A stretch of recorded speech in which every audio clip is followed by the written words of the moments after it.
It's about to be a feeding frenzy of trades in the NFL draft, and your Chiefs might be in on it. Today, I locked on Chiefs. From the land of the free and the home of the Chiefs, this is the Locked On Chiefs podcast. Welcome back, everybody. It is Draft Eve, otherwise known as Draftsmas around here. Today's episode is brought to you by Monopoly Go, and even if you have to admit it, I'm competitive, and I know you are. As a big fan of Monopoly Go, you can hit it with the twist of the online classic game. So join your friends right now on Monopoly Go and get it for free on the App Store or Google Play. We are getting prepared for the final stretch here, the last 24 hours before the NFL draft, and things are starting to heat up. Who fits the Chiefs at the wide receiver position? That's coming later in the show because it is a significant factor, and some guys are not on boards.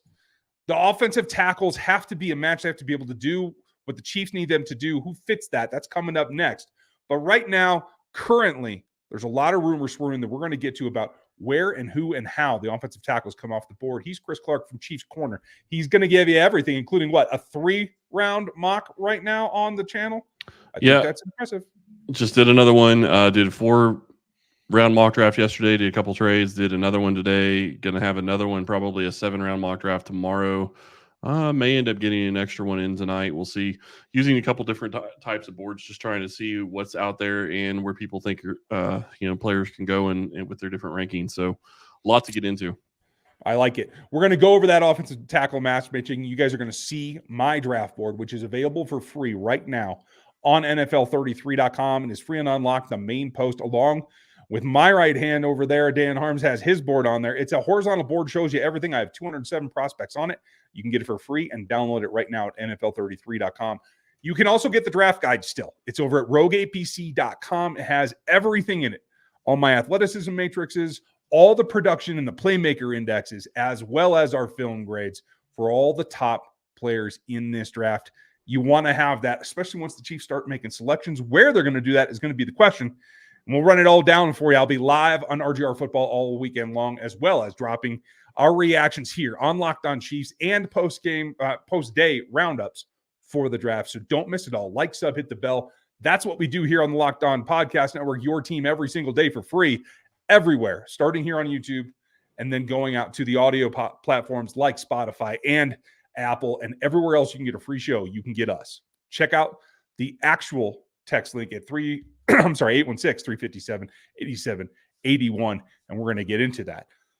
The rumors are flying. It's getting close. This is where all the smoke starts to dissipate because now we're hearing from connected insiders that this thing is going to be nuts. I think Schrags probably has the best piece of it, but what stands out to you? Tell me what the big headline is for you right this moment. 10 trades in the first round. That's what Peter Schrager is expecting. He is very well connected. We'll see whether or not that happens. I do think that you're looking at probably the top 3 being set when you're talking about the number of quarterbacks that are probably going to go in the top 5. The question is, does Daniels go 2? If Daniels goes 2, May probably goes 3 to the Patriots. If Daniels doesn't go, if they take May instead of Daniels, then maybe that changes things for the Patriots. But the big crux of everything starts at 4. Sounds like Arizona kind of wants to stay at 4 and take Marvin Harrison, but I would imagine that if a team wants to trade up and get a QB, that's going to be an option. See, it's funny because Monty said 2 days ago, hey, we're open for business. We're not going to take any offers until we're on the clock. And now he's like, we'll just stay here. That sounds like the perfect type of playing hard to get salesmanship that I would be pulling right now as well, so that I could get an extra pick or 3 out of it. So good for him. I hope the Chiefs are in on it because what we're hearing right now, folks, is not only there going to be that much trade volume going on, but there's going to be trades specifically for tackles. Daniel Jeremiah put out, he thinks at least 5 tackles going, and guys are trading up to go get them. That's what most of the conversation is today. The Chiefs have to be in that because we know, at least for me, maybe you disagree still, we'll talk about here in a second, I have to have a tackle first because as I show you in the next segment, folks, the tackles are thinner in terms of elite talent than the wide receiver group is for me. Do you agree or are you less concerned about it? I'm not going to say I'm not concerned about it. I would say that it's going to depend on how it breaks. I mean, how much do you want to give up to go get the tackle? I mean, if you can get a Falatano at 15 or 16, maybe you feel good about that. And I'm okay with that. But if you're looking at having to get into the top 10 to get one of those top 3 guys, it's going to cost you a ton of picks. And the question is it worth it at that point?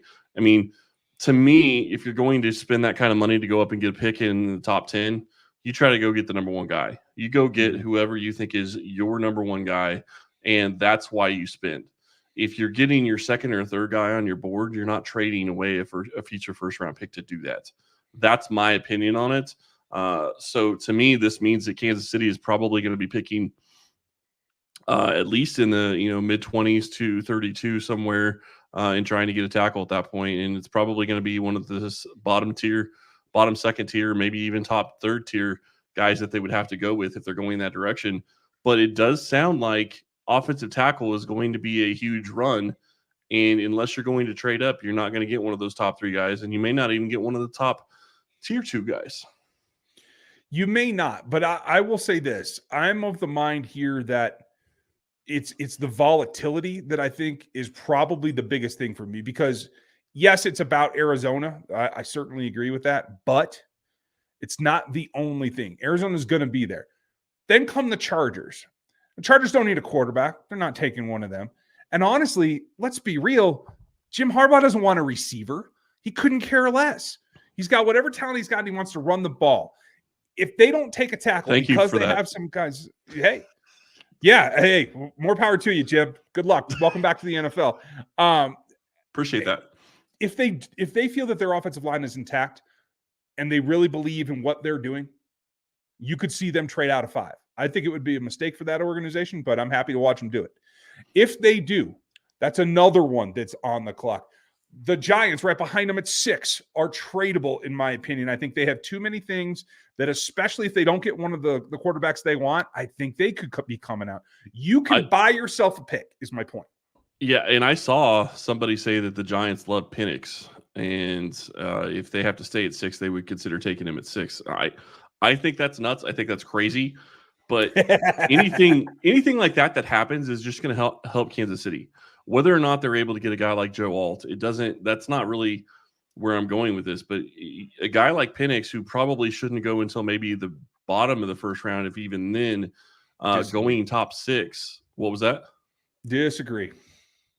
You think you should go higher than the bottom of the first? I think he's a first-round pick all day long, and you guys will see my board here coming up in a little bit. Okay, I think some of you will be surprised. And that's fine. I'm worried about the injury history. I get it, though. Like, QB is the position that's going to get pushed up the most. I get that part of it. But going 6 overall, I don't think he's worth the 6th pick. And I don't know what the Giants are going to do if they go that direction, because they have Daniel Jones on a long-term deal. Are they going to do a Denver Broncos and eat that contract like the Broncos just did? That's what they're going to have to do. We do have some big contracts to talk about in the next couple of segments that are going to affect what is going on in the tackle market and the wide receiver market. But this draft is set up to be crazy. We will see whether or not it's as trade friendly as some people think it's going to be. The crazy thing about this is supposed to be one of the deepest drafts that we've had in a very long time, especially at the top in elite talent. And yet teams are wanting to possibly trade away to get future draft picks or trade further down and get guys that they don't have ranked as high. And yes, I understand positional value and all of that, but that kind of doesn't make sense in one of these deep drafts. I understand teams wanting to give up or go up, but teams wanting to trade back is kind of surprising, especially in the top 20. Yeah, it's a little bit of a factor because it's fat in the middle, more so than most. Day 3 drops off pretty precipitously, and I think it's a combination of a factor of guys that chose to go back, and guys that are aging out because of the COVID rules. So even Jim Nagy is saying, next year's day 3 is going to be markedly better and deeper than this year's day 3. So it's about expenditure. Either move up and use them or move into next year and use them. There's a lot coming here. We're going to cover that as we go through the 2 major position needs here, and we look at the board coming up next on the Locked On Podcast Network.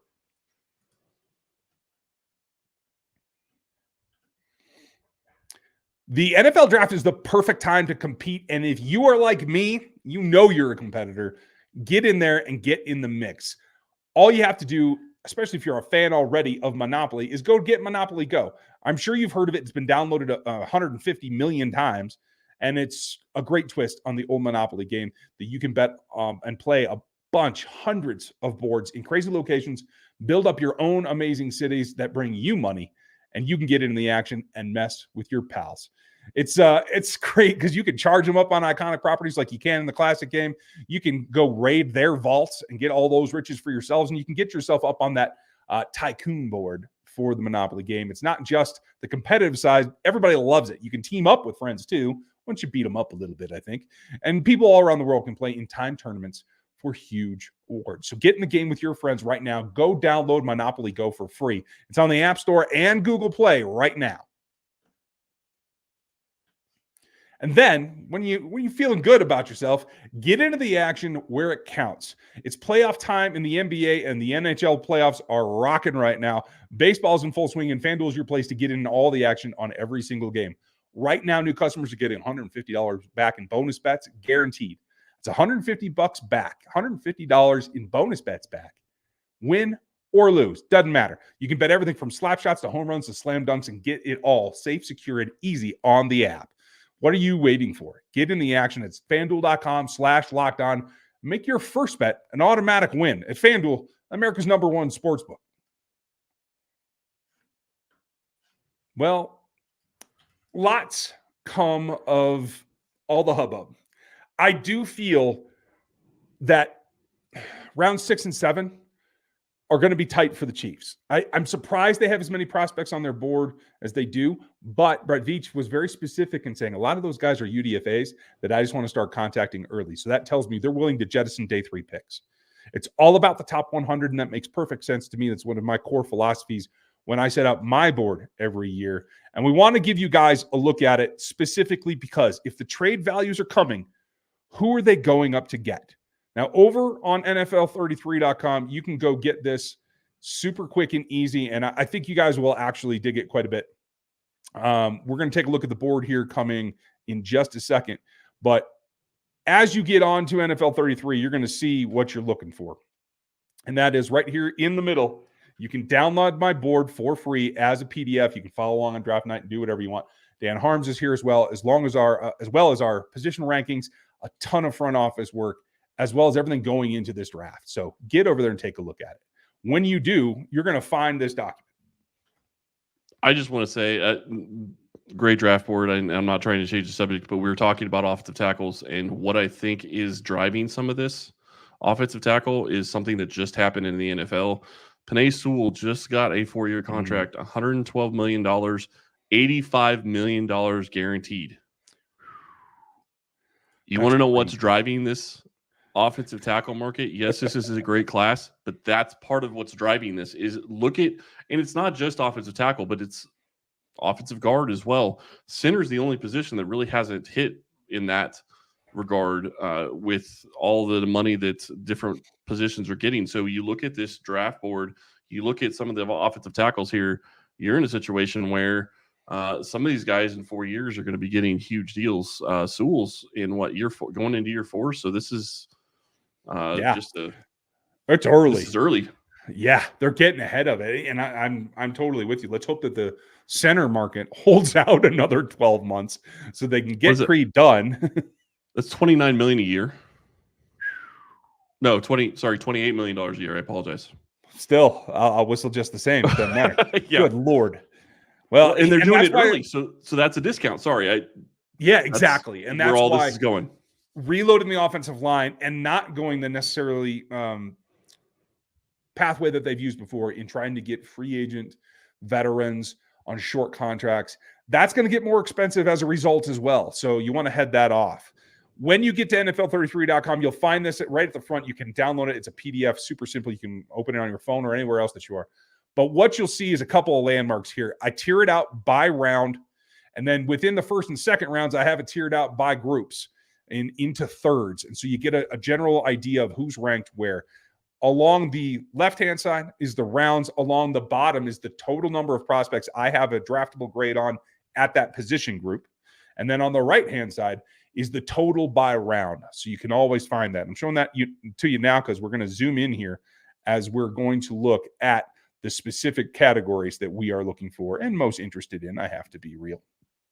And that is wide receiver and tackle. Yeah, and let's just, I mean, you can zoom in on just offensive tackle because that's what we're going to talk about right now.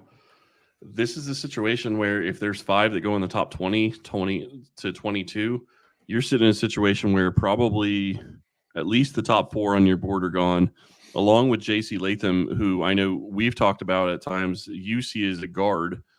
Some teams see him as a guard. Yeah. So those 5, I would imagine, are probably gone. Then you have a question of, is Fuaga gone? Is Mims gone? One of those guys is probably gone in the top 20, I would imagine. If that happens, then you're sitting there. Even if there's 6 in the top 24, then at that point you're down to Tyler Guyton and Kingsley's. I'll let you say his last name because that one's Mata Ia. Yeah, that's one I'm still working on. Hey, it took me weeks. Well, and I'm wondering if we're going to have to worry about that going forward in Kansas City. I think I'll be calling him Kingsley if that happens, but we'll see. Could be. Yeah. So if that happens, if you have 6 of these guys gone, and let's say 6 are gone in the top 24, and you're sitting there and you don't move up because you want to keep your picks and you want to get some of those, because in order to go get one of the tackles that you're talking about, you're more than likely going to have to give up one of your top 100 picks to go do it, or a first or second rounder next year to go do it. So if you're wanting to keep your picks, your choices would be that you stay at 32 and hope that your second set in round 2 are still there. That's the hope. And you've seen us mock Tyler and Kingsley quite a bit because of this fact. Now, I'm a little lower on Fuaga and Latham than most because I do think there's some limitations athletically for both of them. It doesn't really matter. I could see them both playing guard. I'm not saying they have to. I think they can both survive at right tackle, but I think a lot of teams are going to want to put them inside. And so that reduces their value. That's why they're in the second round for me. And you're also taking Jordan Morgan off the offensive tackle board and putting him as a guard. So that's another one that's gone as well. So really, in this situation, though, you're also talking Fuaga and Mims, who are generally regarded as right tackles. That's not what Kansas City is probably going to be looking to try to focus on. They want a left tackle. That's why I do think that you're in a situation where if you're wanting a guy like Kingsley, you're going to have to take him at 32. You can try to trade back into the early 30s to try to get him, but then you risk losing him. Because I do think that if you have a run where you have 6 or 7 guys go in the first round, somebody is going to be trying to trade up overnight to try to take another one early in the second round. I completely agree. And that's why I have Roger Rosengarten in here as well. And what I saw at the Senior Bowl is what I needed to see, is that he can play both sides. I am not concerned about that. He is a right tackle, played there for the Washington Huskies, had a great season until the championship game. And quite frankly, I'm giving him a bit of a discount because of that game. I think most of the NFL is as well, because he is the fastest riser in the offensive tackle category that I've seen in the last 3 weeks. And he is up here right where I have him at the very bottom of tier 2. And tier 2 is these 5 players: Blake Fisher, Patrick Paul, and then Kieran Amagaje, I believe is how it's pronounced. Still working on him. Tier 3 for me. They're a little bit more spread out, you can see, whereas tier 2 is packed back to back to back to back. After that, it falls apart. You're talking athleticism with Tyler Grable down deeper, Caden Wallace, Christian Jones, Javon Foster, Goncalves, we've talked about him, Rouse, all projects, all guys that are at least 6 months to a year behind where Wanye Morris was coming out, in my opinion, from their film grades, as well as their athleticism.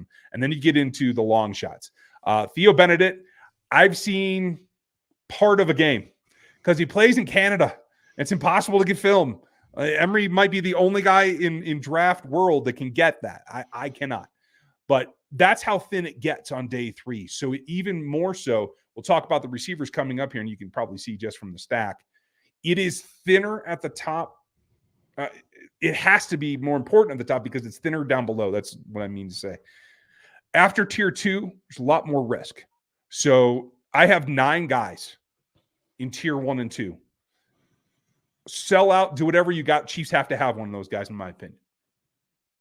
In the wide receiver room? So that takes out Worthy and Keon Coleman, right? So that would be. Well, we'll talk about them in the next segment. I'm just talking about tackles.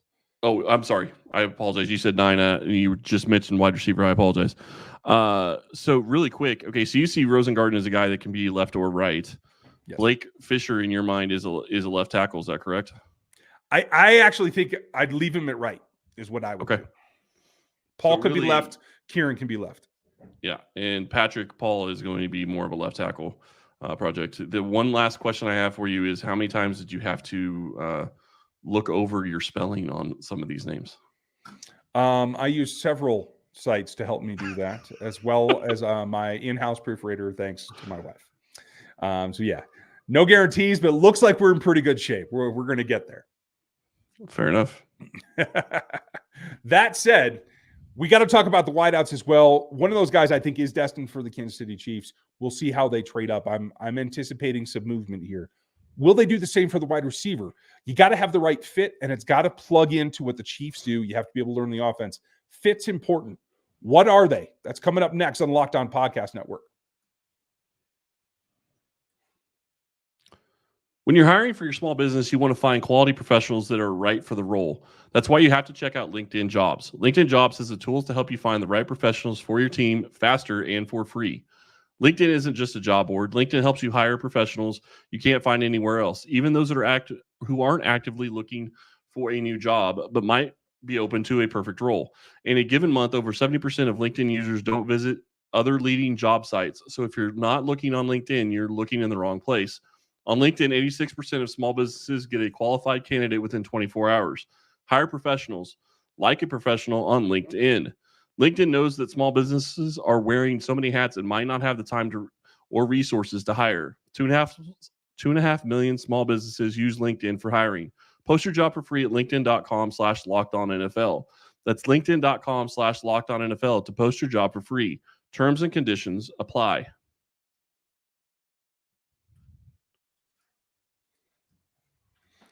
Now, we're going to be live in a number of places. Locked On Sports Today is your feed. Make sure you get over there. Check that out. I'll be over on RGR for most of the evening. We'll have hits here on Locked On Chiefs, as well as our full show day recaps for your draft needs. Make sure you sign up here. You get signed up at NFL 33. You get signed up at Chiefs Corner. You get signed up at rogueapc.com and get that draft guide so you know what's coming next and what these guys do.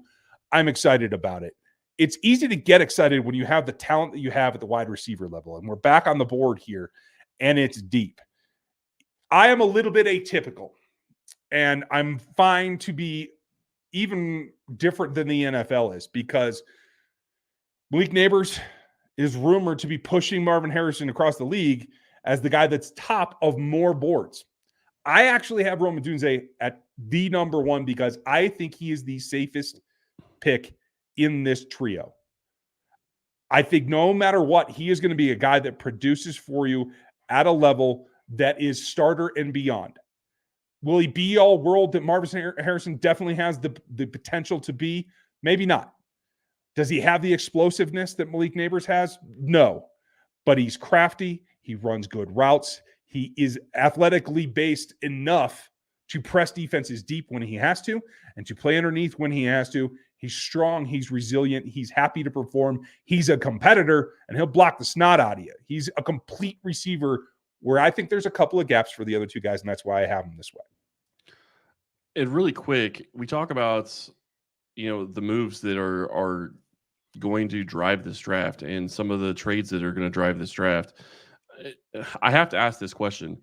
If you're Kansas City and you're sitting there at 32 and you're sitting there looking at the draft and we're still in the top 10, and somehow Marvin Harrison Jr. and Neighbors are gone in the top 8 picks, and you have two of the top 3 tackles gone in the top 8 picks as well. If Odunze is sitting there at 9, are you calling Chicago?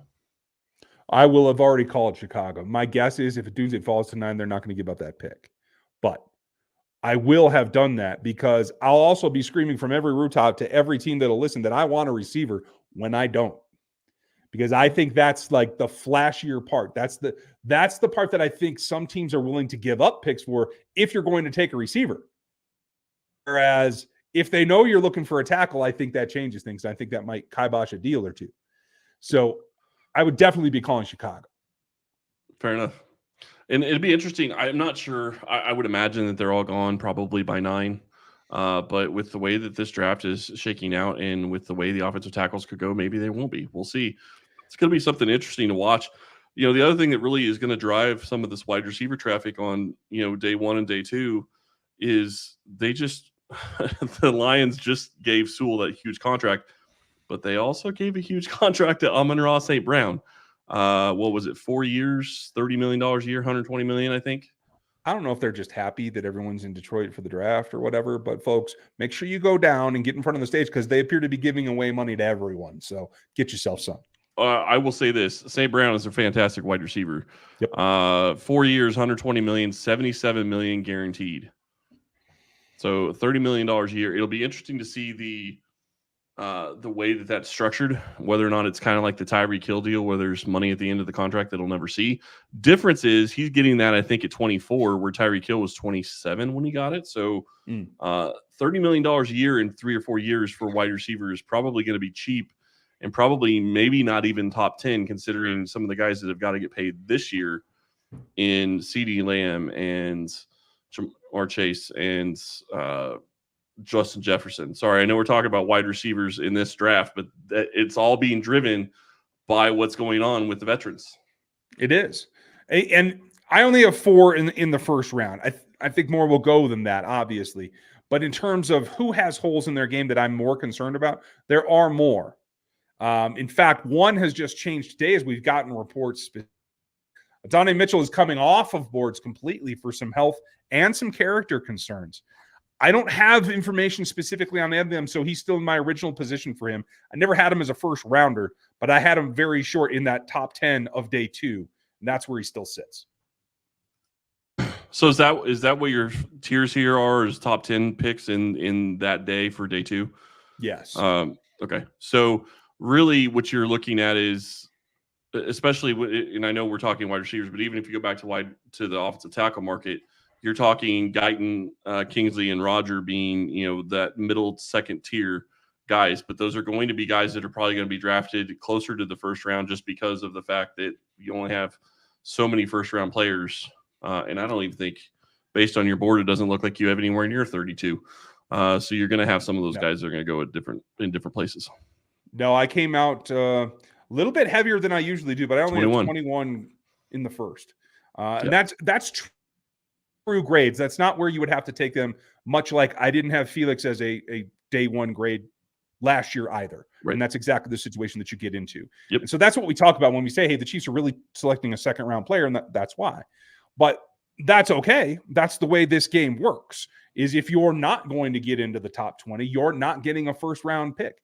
That's what most of the teams end up with. Some of them will have a few more. For the most part, 15 to 22 is about average across the league for how many grades they have as actual first rounders. Yep. That's kind of what you're looking at. So in this scenario, I would imagine there's probably, if 5 or 6 tackles go in the top 20, I would say that there's probably 7 or 8 that could go in the top 32, which probably pushes down the number of wide receivers that can go, but not by that much. No, and it's also, I think, more dependent on the trades. We're talking about the draft order as it sits right now. Yep. The night before the draft. As things start changing, one trade gets done, a second trade gets done, teams start to freak out. It changes the priorities because of those players that have been selected once they've been traded up for, changes the math. And so I do think you're going to see both positions get pulled up. I do think you're going to see the 2 quarterbacks that I have in the second round get pulled up as well in Bo Nix and JJ McCarthy. A lot of folks think JJ could go in the top 4. I don't have him as that. I wouldn't gamble on him. There's just not enough evidence for me. But for some teams, there is. And so while I have Penix Jr. as number 4 here, a guy that could go, I think as high as 6 possibly. But I think his floor right now, from everything that I'm hearing, and certainly the grade that I have him, his floor is the Seahawks at 16. And I know they just paid Geno, but I think that's a realistic possibility for their future, given that their offensive coordinator was his offensive coordinator at Washington. So, again, if those guys go up, it pushes everybody else back down towards 32. Yeah, and the other big question is how many QBs can go. I mean, you're talking about the top 4 that you have in your top, in your first round, and you talked about Bo Nix and JJ McCarthy are probably going to go be first rounders as well. I would imagine you're probably right on that, just because QBs are always pushed up. I would guess that Michael Pratt doesn't, just because I don't think that you're looking that deep into the QB class, but I do think that would be somebody that could go early in the second round. But you're still sitting here looking at a situation where the top 3 picks are probably going to go QB. Minnesota wants to go QB, so that's 4. And then you still are talking about teams like Denver and the Raiders and the Las Vegas Raiders that want QBs. That's easily 6 QBs going in probably the first round. I would imagine all 6 of those teams are going to try to get a QB, and that doesn't touch a team like the Giants getting a QB at 6. So lots of different ways that this draft could go. There are. In fruition, we could end up seeing the top 60, the top half of this draft could be completely quarterbacks, receivers, and offensive tackles. It's crazy. Can you scroll over to the right? I want to see. I'm just curious because defense is also not looked at as being a deep draft. So it wouldn't surprise me if you're not going to get top 10 defensive players just because they're not ranked. This defensive draft isn't great. The other question I have really quick, and it's talked about, is that the 49ers are trying to trade or would be open to trading Ayuk for teams that are interested. Would you give up a first-round pick for Ayuk? Yes. Yeah, that's where I am too. Yeah, it's easy. And I have to say, if you're talking about one of the top 3 tackles or one of the top 3 receivers, I'm okay giving up next year's one. Because I don't believe that you're going to get as dynamic a play next year, and I do think the 3-peat is that important. So well, the other side of the other side of this to me is when you start looking at next year and start thinking about what next year's draft is going to be. Kansas City is in a position where they could, I'm not going to say easily, but they probably are favored to win the Super Bowl this year before the draft happens. And when you're sitting in that position and you don't really have that many holes, anything that you can do to plug any holes that you have in the current year is going to be much better than what you're going to have next year. Kansas City is likely to pick in the 30s again next year, if not very late 20s. So in that situation, you're looking at first and second round picks next year being basically second and third round picks. I mean, that's basically what you're looking at this year's. Their 32 is basically a second round pick. That's the way it works out for Kansas City with the way they're drafting every year. And Veach has done a fantastic job, so don't get me wrong on that, but it's going to be something to watch. And one thing you did mention, you didn't have FAU as a first-round pick last year. You had him as a second-rounder, right? Mm-hmm. One little note that we did get is that guess who's working with Tom Bahali this offseason? It's like it worked for Karlaftis. You'd hope that it worked for FAU. Yeah. So I like that as well. I think that's going to benefit for Kansas City. So you're in a situation here where there's lots of different things that could happen in this draft. I cannot wait. I love this time of year. I love being able to watch the NFL draft. We will have a ton of coverage for you on the text line. Ryan's going to be on RGR. I'll be on the text line. I'll probably be doing the spots since Ryan will be on RGR. I'll be doing the spots for, our Locked On NFL Today. So be watching for those two. Have something right after they pick, and then we'll have our shows covering up days 1, 2, and 3 afterwards. So you're going to get some bonus content here, a couple extra shows for you, and some shorts as well. So probably shorts and maybe even I don't know. I would guess that there's probably a couple minute deal that's going to be happening after the first couple of picks for each team. There are, and we will have coverage of the pressers. I believe it's Andy Reid after the first pick. It's Brett Veach after the first day, Mike Borgonzi after day 2, and then the scouts. Yeah, and I was talking what we're going to be doing for the Locked On NFL Today show. It's not going to be just a short. I would imagine you're going to have. I'll probably end up doing a short for every pick, and I would imagine there's going to be another 2 or 3 minute or 4 minute segment on at least the first 3 rounds for Locked On NFL Today would be my guess. So expect all that. Plus, like I said, the text line, and Ryan will be on RGR. So lots of different coverage this weekend. Yes, we'll have it's it finally all here. It is. It's been a long time. And then we can all get excited about a brand new crop of Kansas City Chiefs. Thanks for being with us. Make sure you like, sub, and hit this channel so you see everything. Click the bell because that will tell you when we're live or when a new short comes or when we have reaction to what's going on. or let you know if we hear something else. A lot coming this weekend. Be in tune and get on Spotify and Apple. Have a great weekend. Get prepared. We're pumped up. Hope that you are. Thanks for being with us today and all weekend long for your NFL draft.